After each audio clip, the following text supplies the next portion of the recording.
Hello, Anna. It's good to see Hello, you. Rita. How are you? Good to see you too. How are you doing? I'm doing well, and you? Fine, fine. Thank you. Very Uh, happy to be here sharing this with you. Thanks. Me too. Um, it's neat that we've been able to meet each other through this project that we've been working on. Yes, yes, definitely. Do you, It has been amazing for me too. yeah. Do you think you've learned a lot from this, or what have you learned? Well, definitely for me, one of the greatest things I've learned, Rita, is the fact that I'm not alone, that there's many of us with this condition. I was born in 1964 with a very, very complex condition. So by then I was living in Mexico. There was really nothing to be done with children that were born like me. Most of them died when they were 8 or 10 years old. So keeping me alive was just like a matter of hoping something could happen, but there was really nothing, not even in Mexico, in the United States. So uh, I lived my life very lonely and very not feeling understood by others like me. So this project has really made me understand that there's many of us that have gone through difficult processes and that we're looking to make things better for everyone. I What agree. about you? What has it been for you? Well, my daughter was born in 1983, so about 20 years after you, but still there wasn't a lot being done and there wasn't a lot of support. And so I wish I'd have known you back Yeah. 40 years ago, you know. So I've learned too that there's so many more adults with congenital heart defects out here now.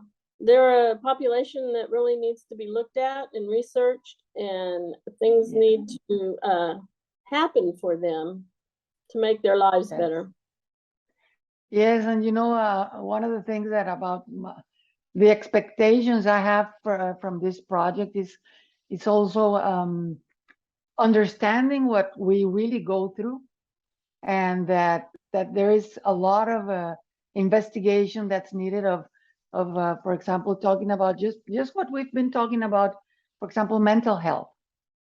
I am really expecting because part of what I've done, thank God I'm alive and I'm a survivor Right. because many of about my with my condition have passed many years ago. So talking about mental health, my expectations with this project is to really understand what many of us go through when you don't have any hope.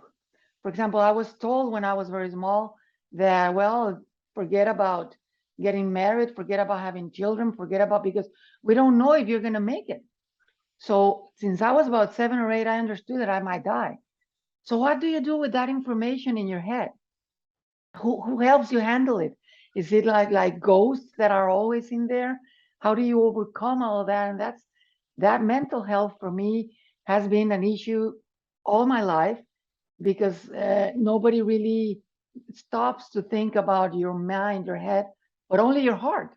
But there's many more things that have to be considered when you are talking about a congenital heart condition.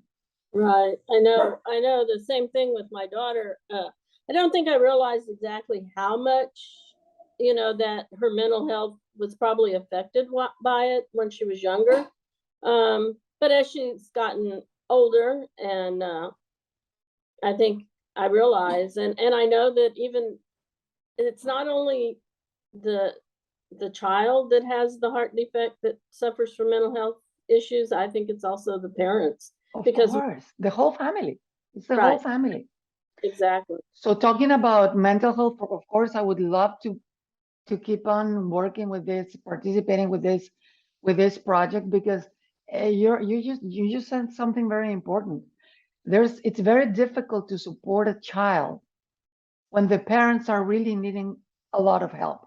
So how do you help the one that needs help, Right, that need to help the kid? right, So this is covering a lot of things around congenital heart conditions, not only the heart of the child, but the heart of the parents, but the emotional heart, everything that surrounds, and that's mental health. So this is something I'm very, very happy that I am part of this I've been learning a lot of how all the issues that are around the investigation. It's not only just giving your ideas. So there's a process that we're going through just to get to uh, to a certain analysis of what is it that really is needed in the society, and how does it affect different groups of people, for example, that I come from Mexico, that there's a lot of, I feel very far away from people that can really take care of me, which is in the States. So all those things, part of this investigation, I'm really very happy to be part of this project, because I think there's a lot we can do about it, being a patient and you being a mother of a child, of a patient. Right. Yes, I think it's something that really, when my daughter was born, and I'm sure when you were born, mental health of the family or of the patient was totally ignored. Ignored, right? And I think that we need to move forward where it's one of the priorities. You know, one of the moments in which I started with a counseling and psychologist and mental health, that I needed help, was precisely after my first open heart surgery. I had been in intensive care for almost 2 months. Wow. So there's a lot of things that happen in there when you say, okay, I'm gonna die, but I had a daughter. She was 9 months old. There's so many things. So just after I came back, I said, I need help. I need to organize my life, my mind, because they even told me, you're so weak, you cannot hold your baby, you cannot have her. And she was crying because she needed me. So all of those things, I think it is very important to know that we go through them. We're only humans like the rest of the society, not only patients but parents. So yes, this mental health caring for me has been a very important topic that we're handling right now in this project investigation. Oh, I agree. I agree, and I'm very interested in staying involved Me work too. this. Yeah. Me too. Do you think your view of CHD has changed since the project, or I think you kind of Yes. you're not. Well, I'm not alone, and also the fact that there is this kind of groups that we can get together and create something, because it's not only about us, Rita. It's about what we're going to leave to the future generations. So that's what's really inspiring me, that we are being part of something that's going to help the future generations. Because this like I say, brothers and sisters of the heart are going to be born, and they're going to come. And I think we're kind of paving the road. And I love that. I mean, it has changed, just the fact of knowing that there's needs, and that maybe we can make a difference by doing this. Yes. My granddaughter was also diagnosed with a heart defect, but not until she was 18 years old. So, and she needed immediate open heart surgery. So we have two people in our family that we know, that have congenital heart. So it's real close to my heart. So it's a reason to be, want to continue to be involved in this. I think that well, what I see that the future of CHD is coming is that just what you said right now. It's not only about taking care of the heart for the body or the patient keep on living, but it's taking care of everything that surrounds these patients.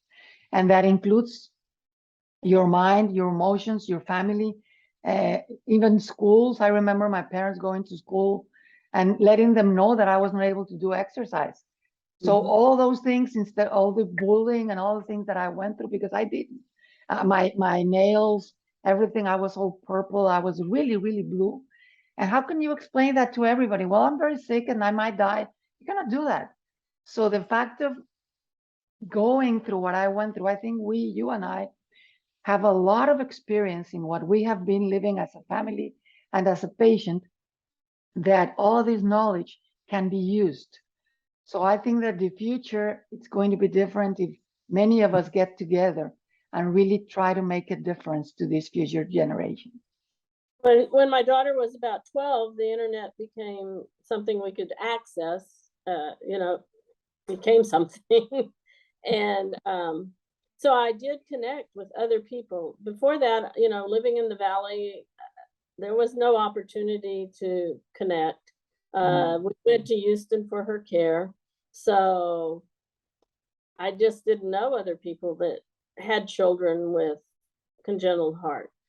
So that opening up of the internet opened up support groups and people to talk to, and over That's the years right. that evolved and evolved and evolved. And I think people are really lucky now that they're able to do more research. I was constantly Yes. Yes. looking for ways to research what lay ahead for her, because she's a single ventricle. And Yeah, just like me. Just like yep, me, I'm a single ventricle. Well, yes, that gives us hope, Rita. That right, gives us hope that you have who to talk to. And the fact that we're being part of this investigation, for me, I'm really, really happy about the opportunity of being in this project and of sharing the experience. Like you said, well, for me, it's like getting a new family. That's what it has been to me. Getting to yeah, know all of this is because I do remember my parents were very lonely in this path, and this it is, journey. It was a very lonely journey. yes. And of course, there was nothing in Mexico. We always had to go to Houston. And of course, also that's something important, that it also demanded that if you didn't have the money, you Mm, just couldn't get cured because there yeah. was no way you could travel. Mhm. I thank God, and I really appreciate that there was. I'm very grateful that I had a way to go to Houston and get my first surgery was when I was 24 years old. Wow. And I don't know how I lived, but I know many of my friends with the same heart condition did not make it. There was Right. no way they could make it. So this brings me hope. This brings me happiness, and of course brings me a family together that we can share and support each other. I think there's a very beautiful future with this kind of projects that we're involved in right now. I do too. Where do you think the future of CHD research is going? Do you think it's going to be more for adults with CHD, or because I know lots of the research is for infants, young children. Yes. Um, I think adults have been kind of left out of the research because, well, there weren't enough adults for one thing. I know, and let me tell you what happened in my last appointment. I was there and I told the doctor, so doctor, tell me, so what's next? I just had two ablations last year, Mhm. and he smiled at me. He said, wait, you are the one leading the way. We don't Right. know. So this led me to know that, yes, I think that adults, there's many of us that are growing. I mean, I'm 57 and I Hmm. feel privileged to be this age and feeling so healthy in spite of everything I have. I feel I'm a very productive person. I'm active. I feel I feel that I'm someone that can really help society and the world in many ways. So yes, I think that this research is going to be moving a lot of, because many of the patients that are having surgeries now when they're young are going to grow like me, are going to Right. get to the 60s, to the 70s. And with the growing, you also have to include menopause and Mhm. a lot of different things that come with age. And all So the I other, think that the future should include many of those things. right. Yeah, all the other things that come with age, not just heart, but the Oh, rest everything. of it. But your heart condition also affects that other parts of your body too. All the So, organs and everything is right. affected in many ways. Yes.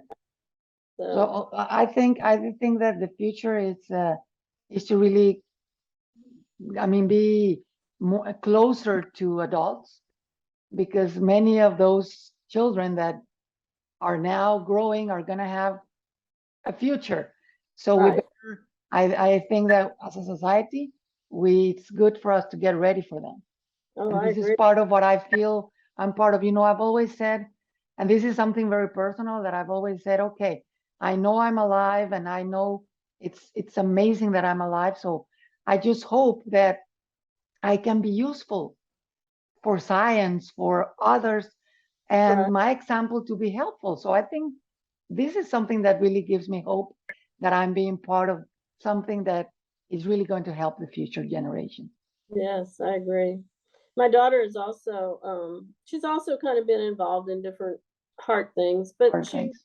live her life and not have her heart rule her life. And, sometimes that's hard because sometimes your heart does rule your life, your heart condition. And so, like 2 years ago, she also had an ablation. And that was her first real big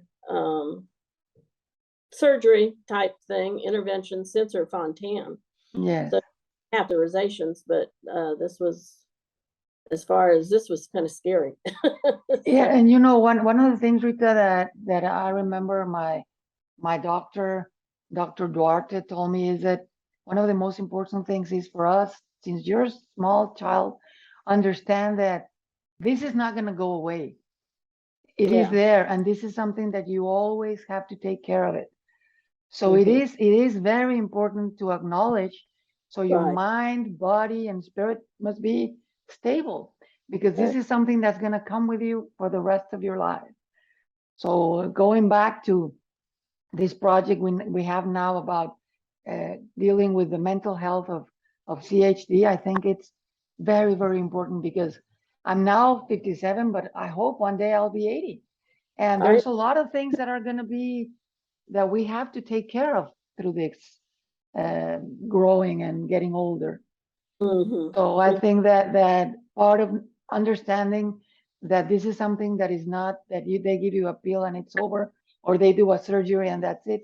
Yeah. No, we have to be struggling with this the rest of our lives. I So know I have when hope. Victoria wasn't diagnosed until she was a month old, and we were rushed to Houston. And I remember thinking, oh, well, they'll do the surgery because I had known one little girl who was called a blue baby back in the 60s. And she had had a surgery and had done well. And I was kind of thinking, that's what's going to That's what they're happen. gonna do. But, it was very obvious in the very beginning, as we learned the diagnosis and what it was and so forth, that was not going to be it. And Victoria's always known, her doctors were really good about telling her that she needed to think about career choices and such that would fit her heart condition, because she thought about being a physical therapist, and the doctor said, that might not be the best thing. Yes, And that's right. For me, it wasn't until there was something real when I was 24. yeah, Because there was really, if you're doing okay, they're not going to ruin it. I mean, don't fix it if it's not broken. So right. just wait until you're convinced that it's going to be good. And I'm happy they waited with me. Well, I already had a daughter. I had a daughter before I had my first surgery. So this was something amazing. So for me, this research project, Rita, and getting to know you and to know all this new Yeah, family I've met has is- been for me something very, very special. I'm very happy to be part of it. I agree. I am too, and I hope to continue. And I hope Yes. you too. Let's So hope we can continue and right, make this family bigger and let right, everybody know that we're not alone. exactly. Not alone, and we can support and travel And we, together through this journey. for the future, hopefully we do research that helps people in the That's future. right.